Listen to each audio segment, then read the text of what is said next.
오늘 말씀은 하나님에 대한 첫 번째 시간입니다. 출애굽기 전체를 하나님의 대안으로 보는 거죠. 하나님의 방법, 하나님의 대안이 뭐냐? 오늘 첫 번째 그 설교가 갈대 사이의 상자가 하나님의 첫 번째 대안이었습니다. 우리가 말씀을 읽기 전에 우리 한번 세 가지를 읽어보겠습니다. 강을 건너온 자, 여기저기 떠돌이 생활을 하는 자, 하층민호 경멸, 다윗 왕조 이후 자랑스러운 민족적 개념. 히브리 사람이라는 히브리라는 뜻이 강을 건너온 사람이에요. 그런데 애굽에서는 이 히브리가 하비루 해서 경멸하는 대상의 이름이 히브리였어요. 그리고 다윗 왕조 이후에는 이 히브리라고 하면은 사도 바울이 고백했던 것처럼 자기는 히브리인 중에 히브리인이다, 이런 것은 다윗 왕조 이후부터 아주 자랑스러운 이름이 된 거예요. 그러니까 애굽에 있었을 때 히브리는 하비루, 가장 하층민, 경멸하는 존재로 불렀던 이름이라는 것이죠. 자, 이러한 히브리 사람에 대한 생각들, 개념들을 가지고 말씀을 함께 읽겠습니다. 같이 읽습니다.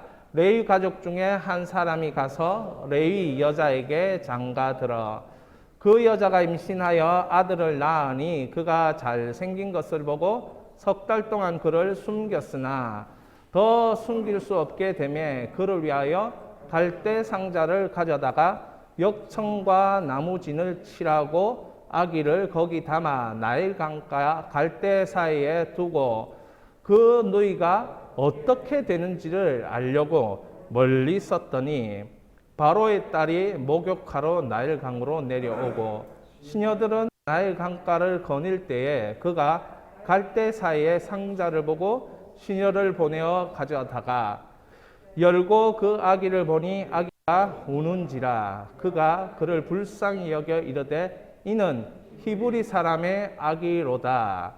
그의 누이가 바로의 딸에게 이르되 내가 가서 당신을 위하여 히브리 여인 중에서 유모를 불러다가 이 아기에게 젖을 먹이게 하리이까.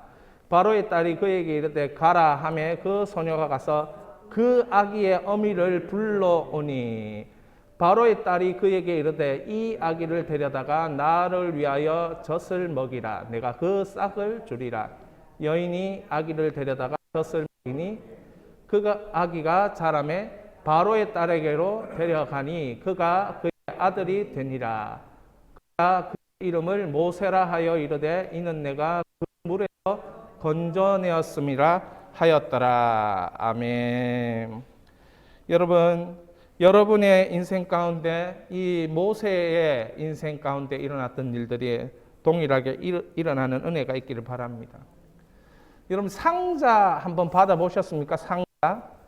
저는 뭐 이렇게 보는 건 아니지만 로맨스 어떤 드라마에 보면 이 결혼하기 전에 상자를 하나 내미잖아요. 프로포즈 할 때.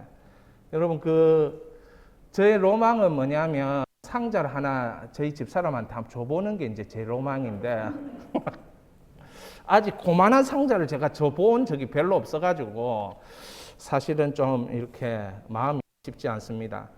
그런데 어떤 사람들은 상자를 받으면 기분 좋아하는 그런 상자들이 있다는 거예요. 하나님이 이 역사하실 때 갈대 상자를 만들어가지고 이렇게 역사하셨다라는 생각을 하니까 참 하나님이 만드신 상자 이런 생각을 해보게 됩니다. 여러분 이런 병이 있습니다. 1차 세계대전 때에 가시철망병 내지는 철조망병이라는 게 있었어요. 이게 뭐냐면 포로 수용소에 이 군의관들이 만들어낸 새로운 병명이었습니다. 감옥에 갇혀 있다 보니까 그 철조망이 자기 몸을 이렇게 칭칭칭 감고 있는 것 같은 그런 우울증이 다가온 거예요. 그래서 이 사람은 먹어도 살이 찌지 않고 전신이 쇠약해지고 나중에 누워있는 병, 되어버리는 거예요. 치료 방법도 별로 없어요. 그래서 이것을 철조망병이라고 했습니다. 같은 수용소에 살면서 어떤 사람은 이 병에 걸리고 어떤 사람은 이 병에 걸리지 않는 거예요. 가만히 보니까 안 걸리는 사람은 왜 안 걸리는가 보니 그 사람들은 철조망보다는 푸른 하늘을 보고 꽃을 발견하고 이렇게 눈에 보이는 게 철조망이 아니라 다른 것을 바라보더라는 것입니다. 철조망 밑에 있는 한 송이 꽃이 피고 거기에 풀이 나고 이런 걸 바라보면서 소망을 찾는 거예요. 소망을. 여러분, 우리는 무엇을 보는가를 결정하는 사람의 그런 선택의 능력이 있어요. 우리가 무엇을 보기로 결정하는가가 여러분 달라지는 인생이 돼요. 고통이 오면 오히려 소망을 생각하면 여러분 우리는 달라지는 인생이 되는 것입니다. 우리는 얼마든지 달라질 수 있도록 하나님이 예배자를 찾으시는 거죠. 예배자. 예배자는 세상의 것을 바라보지 않고 하나님 것을 바라보니까 달라지는 거예요. 하나님을 바라보니까 소망이 생기는 거예요. 이 시간 여러분들은 철조망병에 걸려 있는 사람이 아니라 하나님을 바라보고 또한 하나님 만드신 자연을 바라보면서 여러분의 인생이 달라지기를 축원합니다. 저는 오늘 이 말씀을 통해서 이게 바로 그런 인생이구나. 하나님을 바라보는 게 무엇일까? 이런 생각을 하게 됩니다. 오늘 읽은 성경의 배경이 무엇이냐면 학대받는 이스라엘 백성이에요. 요셉을 알지 못한 새 왕이 일어나 애굽을 다스리기 시작했습니다. 요셉을 알지 못하는. 그 60년이라는 요셉이 섬겼던 기간이 지나고 이제 새 왕이 나왔는데 그 새 왕들은 요셉을 모르니까 히브리 사람들을 괴롭히고 억압하는 사람이라는 거죠. 바로를 위해서 모두가 이 노예가 되어서 바로를 위한 건축물. 출애굽기 1장에는 이렇게 얘기합니다. 비돔과 라암셋을 도시 건설에 이들이 노동력으로 사용되었다. 억압하고 인권이 없고 직업의 자유가 없고 거주의 자유가 없는 인생이라는 것이죠. 이런 사람이 아브라함의 후손들이 바다의 모래알처럼 중다하게 많게 되었습니다. 그런데 하나님의 약속이 이루어지려고 하니까 어둠의 세력들이 공격하는 거예요. 사단이 공격하는 것입니다. 이것이 영적 전쟁입니다. 우리를 향하여 하나님 약속이 이루어지지 않도록 사단은 가로막는 공격을 하는데 어떤 공격이 최고 우리를 힘들게 하는 공격이냐면 환경을 공격하는 거예요. 환경을 공격하면 내 속에서 일어나는 영적인 전쟁 같으면 내가 선택할 수 있어요. 그런데 내 선택권에 있지 않고 벗어난다면 정말 이런 영적 전쟁은 힘든 거예요. 저만큼 멀리 떨어져 있는 하나님의 약속, 그 약속은 나와 관계없는 것 같이 느껴버리는 거예요. 그게 환경의 공격입니다. 마귀가 이 교묘한 것을 계속 사용할 때에 하나님의 자녀들은 자꾸 미혹되고 속아 넘어가는 것입니다. 왜냐하면 아무것도 해볼 수 없는 상황이기 때문에 그렇습니다. 그래서 우리는 아무것도 할 수 없다는 것 때문에 낙심하고 좌절하는 거예요. 마치 철조망 자기 몸을 칭칭 감아버린 그런 상태가 되어버리는 거죠. 여러분 이때 우리가 어떻게 하겠습니까? 목사인 제가 믿음으로 여러분 도와줄 수 있겠지만 참 그건 어려운 거예요. 여러분이 하나님 앞에 바로 서야 되는 것이죠. 하나님의 긍휼을 바라야 하는 것입니다. 그래서 하나님이 여러분을 일으켜 주시는 성령을 체험해야 돼요. 합력하여 선을 이루도록 성령께서 일하시는 이 성령을 체험해야 됩니다. 그래서 저는 오늘 성령께서 우리가 읽은 본문에서 일하고 계신다는 것을 발견하는 거죠. 우리 출애굽기 2장 5절을 한번 읽겠습니다. 같이 읽습니다.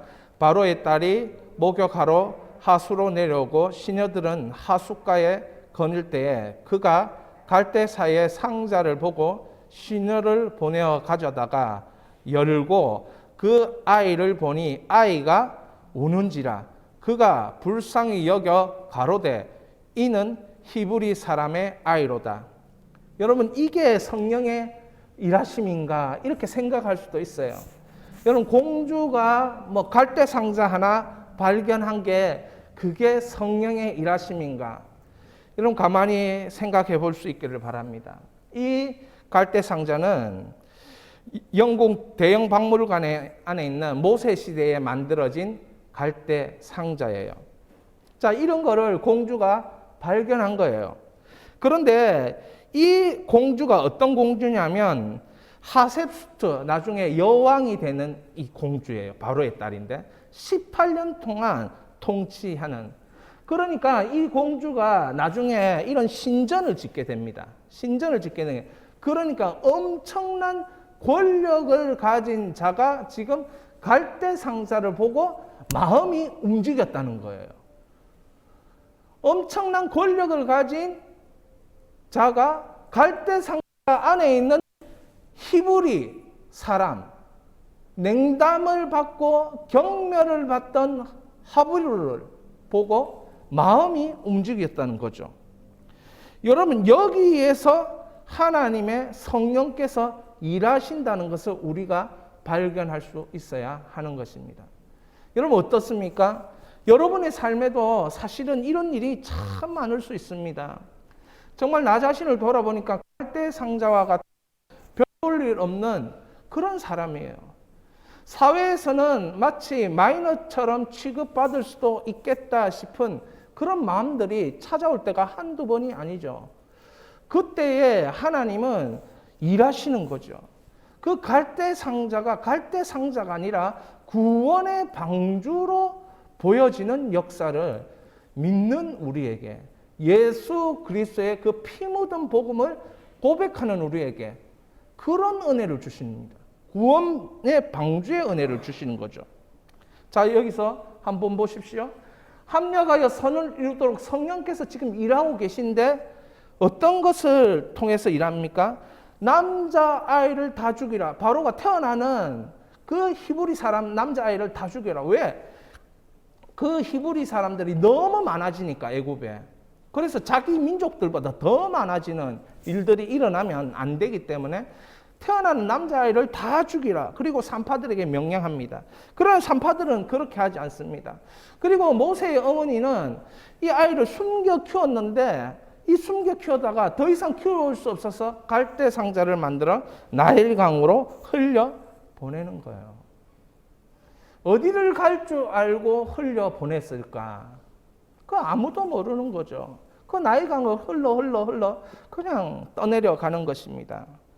이때에 바로의 딸 공주가 하셉수트가 발견하게 되는 거예요. 발견하면서 그 히브리 아이를 불쌍히 여기서 자기 자녀로 삼으려고 하는 것입니다. 그런데 그 옆에서 그 갈대 상자가 어디로 흘러가는가 보고 있던 그의 누이가 그 하셉수트라는 그 바로의 딸을 찾아가서 이 아이를 젖먹여서 키울 사람을 제가 소개시켜 줄 수 있다 해서 모세의 어머니를 불러와서 이 아이를 키우게 되죠. 여러분, 이것이 어떻게 성령의 일하심이 아니겠습니까? 하나님은 성령을 통해서 선을 이루도록 우리의 삶에 일하고 계신다. 하나님은 이스라엘의 고통을 그냥 보고 계시지 않았습니다. 히브리 사람 아이가 애굽의 궁정에 들어가는 것은 놀라운 기적이었습니다. 푸대접을 받던 사람 아닙니까? 경멸함을 받던 사람 아닙니까? 그런데 히브리 사람이 애굽의 궁정에 들어간 것이죠. 불가능한 일이 일어난 것입니다. 이 불가능한 일은 합력하여 선을 이루시는 성령께서 하신 일입니다. 인간의 눈으로 깨달을 수 없는 일이 일어난 것입니다. 역사는 하나님의 주권을 따라 흘러가는 줄 믿으시기 바랍니다. 어쩌면 우리도 영적으로 보면 히브리 사람 아니겠습니까? 오늘날 많은 사람들이 예수를 믿고 있기 때문에 예수 믿는 사람이 그래도 말을 하는 거지. 초대교회 당시만 해도 예수님을 믿는 사람은 하부이루 하층민에 해당되는 사람들이었어요. 그러나 하나님은 역사를 움직이고 계셨죠.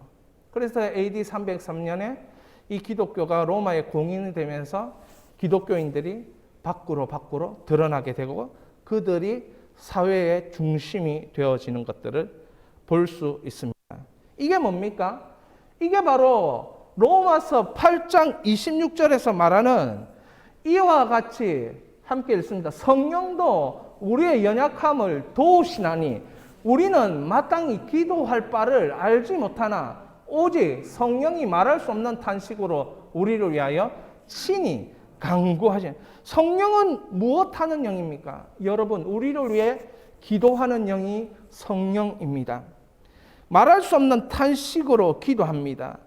마음을 감찰하신 이가 성령의 생각을 아시나니 이 성령이 하나님 뜻대로 성도를 위하여 간구하십니다. 여러분, 우리가 하나님 뜻대로 되고자 하는 것보다 성령께서 더 간절히 우리가 하나님 뜻대로 되기를 원하신다는 것이죠. 할렐루야. 여러분은 그러기에 성령의 일하심을 따라 하나님 뜻대로 생을 살아가고 있다는 것을 믿을 수 있기를 바랍니다. 여러분의 미래가 하나님의 뜻대로 되고 있다는 것을 믿을 수 있기를 바랍니다. 이것이 하나님의 생명인 믿음의 역사요, 성령이 일하시는 증거가 될 것입니다. 그러므로 우리는 하나님을 찬양하는 인생 되어줄 줄 믿으시기 바랍니다. 우리가 알거니와 하나님을 사랑하는 자, 곧 그 뜻대로 부르심을 입은 자에게는 모든 것이 합력하여 선을 이루느니라. 성령께서는 우리의 일상을 하나님 뜻을 위하여 기도하고 계십니다. 간구하고 계십니다. 그래서 그 뜻대로 부르심을 입은 자들에게는 성령의 일하심으로 선으로 바꿔지는 때가 나타난다는 것이지요. 하나님께서는 이스라엘 백성들의 고통과 억울한 눈물을 보셨습니다. 아브라함에서 시작되어서 이삭, 야곱, 그의 아들 그리고 70명 가족을 거쳐 민족을 이루는 이 기간을 허락하십니다.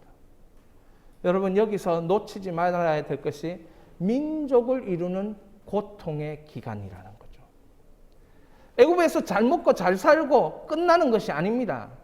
여러분, 우리가 세상에서 잘 먹고 잘 살고 끝나는 인생이 아니라는 거예요. 우리가 하나님의 나라의 새로운 민족을 이루는 일꾼으로 시작되어야 되는 발화점이 바로 우리라는 것입니다. 고통당하는 그 백성이, 바로 고통당하는 내 인생이 하나님의 백성을 만드는 시작점이 되어야 된다는 것이죠. 여러분, 눈을 뜰 수 있게 바랍니다. 한번 3번 해봅니다. 나는 하나님의 대안이다. 시작. 나는 하나님의 대안이다. 나는 하나님의 대안이다. 나는 하나님의 대안이다. 여러분, 사도행전에 보면 모세가 애굽 사람의 학수를 다 배워 그 말과 행사가 능하더라 이렇게 돼 있어요. 이건 스데반의 설교의 일부. 모세를 한 줄로 설명할 때에 모세가 애굽 사람의 학수를 다 배워 말과 행사가 능하도록 40년 동안 하나님이 훈련시키셨다를 표현하는 한 줄입니다. 하나님은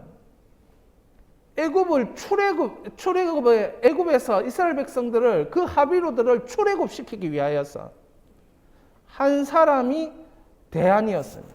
그 한 사람.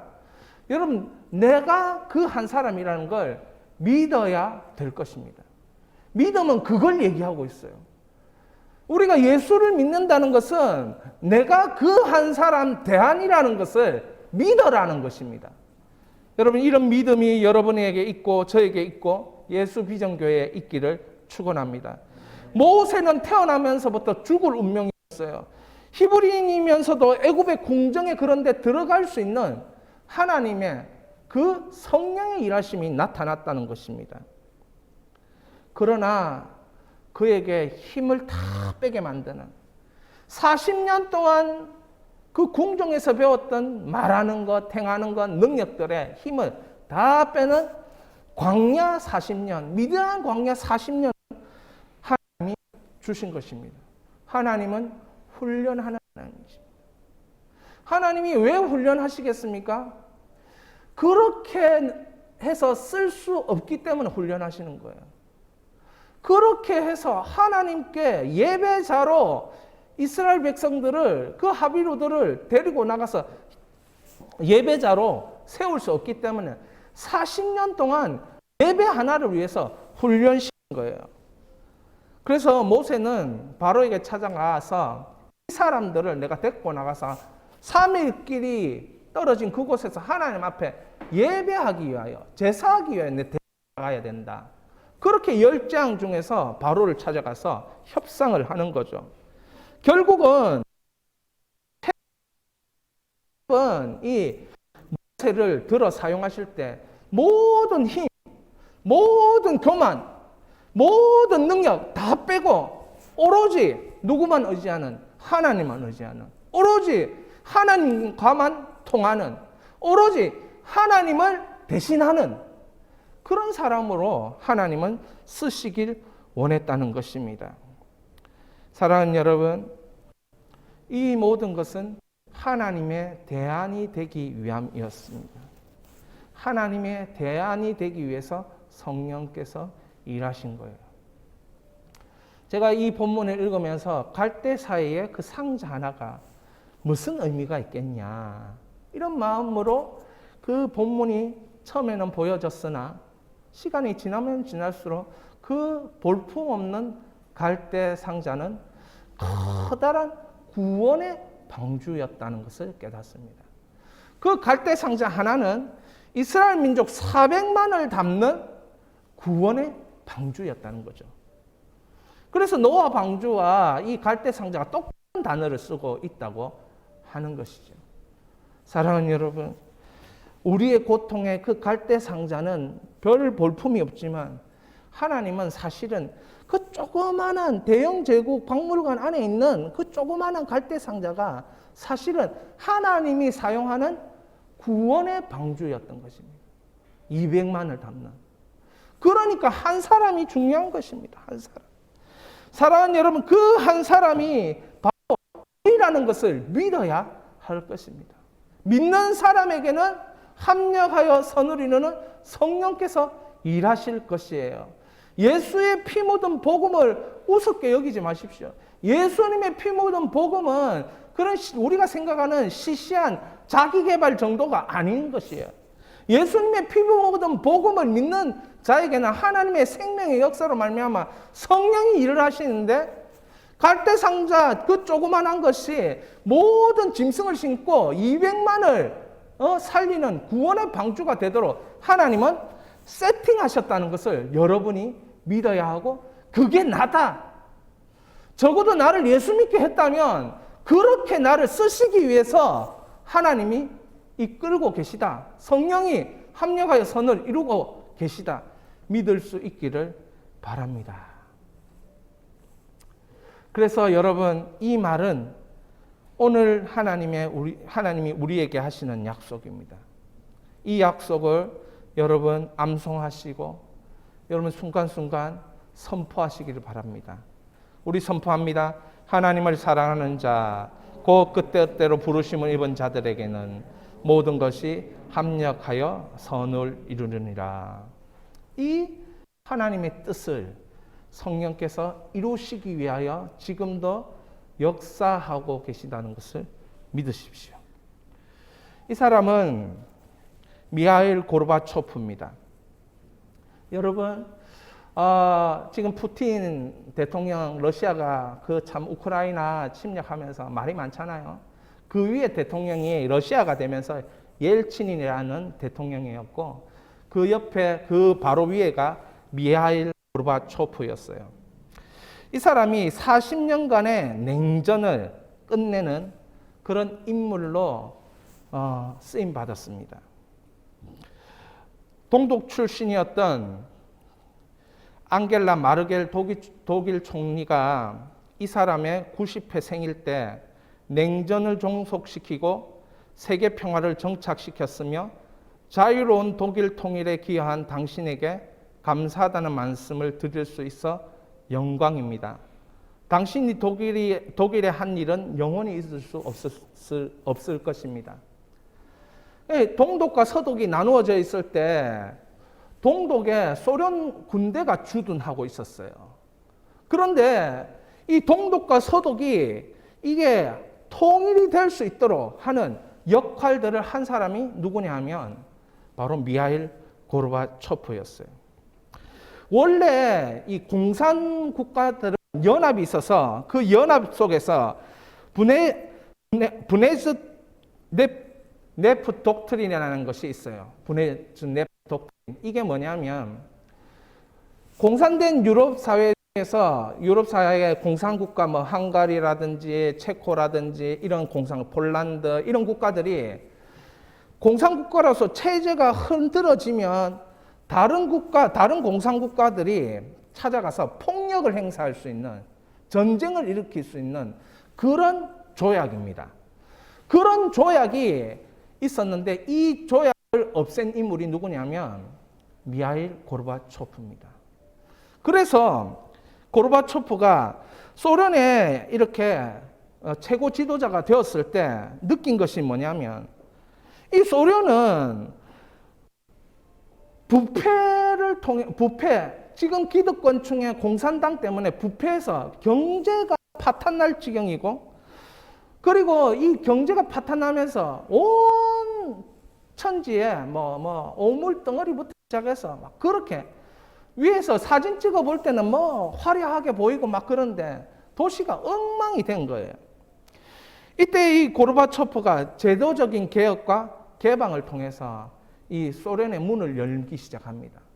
그리고 그 주변 국가도 자유롭게 하는 것에 대해 간섭하지 않겠다, 이제는. 옛날에는 이 브리즈네프 독트린 때문에 우리가 간섭했지만 이거 없애고 간섭하지 않겠다. 그래서 서방 세계 그리고 동유럽에 자유가 찾아온 겁니다, 이 사람 때문에. 그런데 소련과 러시아에서는 이 사람 때문에 나라가 망했다라고 해서 이 사람을 지지하는 그 지지율은 2%밖에 되지 않습니다. 그런데 서방 세계에서는 이 사람을 거의 어떻게 생각하느냐 하면 이 사람은 하나님이 보내주신 인류를 위한 선물이라고 생각하는 거예요. 그 정도로 그렇게 쓰임받은 겁니다. 그러면서 이분이 이제 소련의 최고 지도자가 되었을 때 가장 먼저 법안을 통과시킨 것이 무엇이냐면 성경 출판의 자유와 복음 전함의 자유를 법안을 통과시킨 겁니다. 이분이 자랄 때 고르바초프 회고록에 나오는 얘기입니다.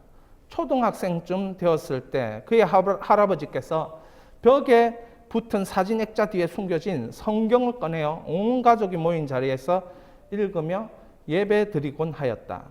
그럴 적마다 어린 고르바초프가 문 밖에서 망을 보았다. 어린이 파수꾼인 셈이다.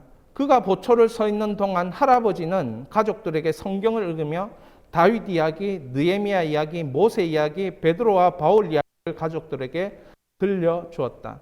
그러다가 집 가까이에 누군가 나타나면 고르바초프가 문을 열고 안을 향하여 할아버지 누가 오고 있어요 하고 일러주면 할아버지가 얼른 읽던 성경책을 덮고 사진 뒤에 숨기고 가족들도 다 흩어져 각기 제자리로 돌아갔다는 거죠. 러시아는 그리스 종교죠. 정교로 해로 이렇게 믿는 거죠. 그 조상 때부터 오던 그 신앙을 공산당의 눈을 피하여 이렇게 지켜나가는 어린 시절을 고르바초프가 보냅니다. 그리고 그 자란 동네, 그런 시골 때 너무 아름다운 곳이었죠. 이 사람은 낙천적이기도 하면서 자연에도 있고 그 안에 막 사람을 사랑하는 휴머니즘도 있고 막 이런 사람이었어요. 결국 성경을 읽다 보면 여러분 어떤 마음이 생기느냐? 세상을 바꿔야겠다는 마음이 생기는 것입니다. 독일의 희망 철학자 에른스트 블로흐가 성경을 읽으며 혁명을 생각하지 않는 자는 성경을 잘못 읽은 자다. 이렇게 말하는 겁니다. 여러분 성경을 읽고는 반드시 혁명이 있어야 된다. 어떤 혁명? 내적인 혁명. 제가 요즘 성경 읽기에 매진하고 있는데요. 여러분 그런 거 아십니까? 시중에 나오면 90일 성경 읽기. 제가 90일 성경 읽기니까 제가 3일씩 읽으면 한 달에 일독이 끝나겠구나 이런 생각이 들어요. 여러분 우리가 성경 읽기에 우리의 인생에 1년쯤은 걸어야 돼요. 성경을 읽으면 반드시 내면의 혁명이 일어나고 삶의 그 생명의 혁명이 일어나게 되어 있어요. 희망신학자 몰투바는 성경 없이 혁명을 꿈꾸는 자는 역사를 그릇된 길로 이끈다라고 했습니다. 그러니까 이 고르바초프가 성경을 보니까 나라가 이래서는 안 되겠다는 거죠.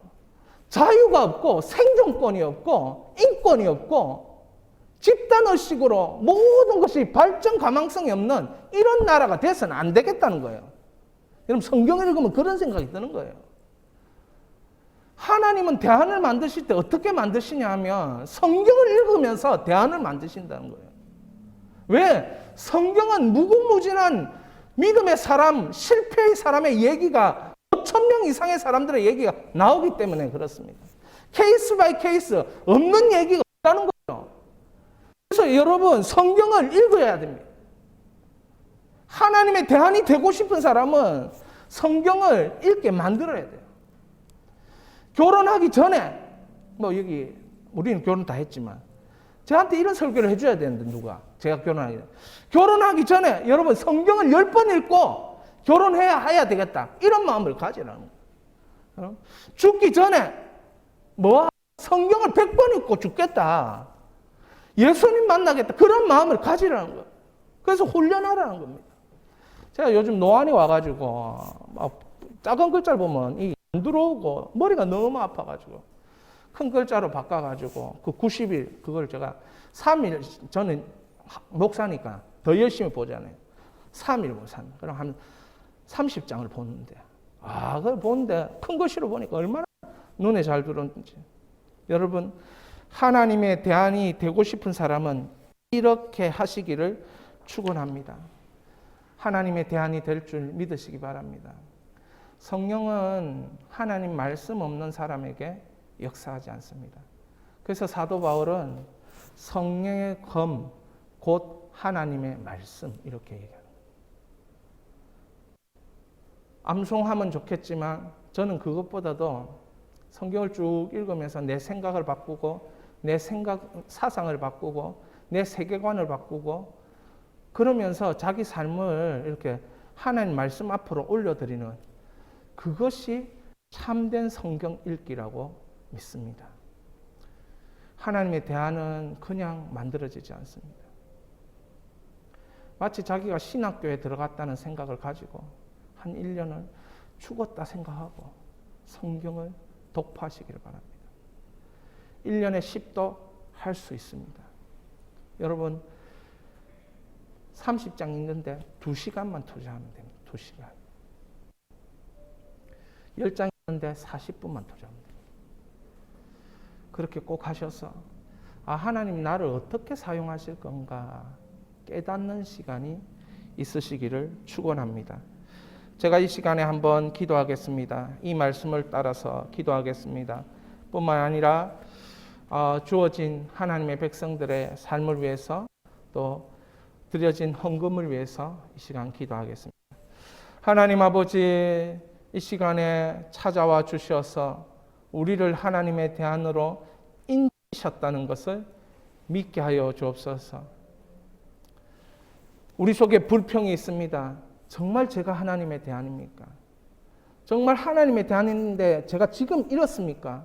이럴 수 있습니까? 이렇게 말한다 할지라도 모세는 자기 힘으로 살 능력이 없었을 때에 하나님이 구원의 방주 갈대상자를 통해 살리셨고, 모세는 자기 힘으로 배울 수 있는 능력이 없었을 때 애굽의 궁정에서 가장 좋은 것으로 교육받고 먹고 자라고 성장하고 성숙하게 하였으며, 광야에서 아무것도 없었을 때 하나님으로부터 친히 수업받는 은혜가 있었던 것처럼 주님 우리에게도 하나님의 대안에 그 성령의 일하심이 나타날 줄 믿습니다. 시간 걸린다는 것에 대한 우리의 두려움을 불쌍히 여겨 주시옵소서. 미래가 그렇게 밝지 않다라는 생각들로 젖어 있는 우리의 걱정들을 불쌍히 여겨 주시옵소서.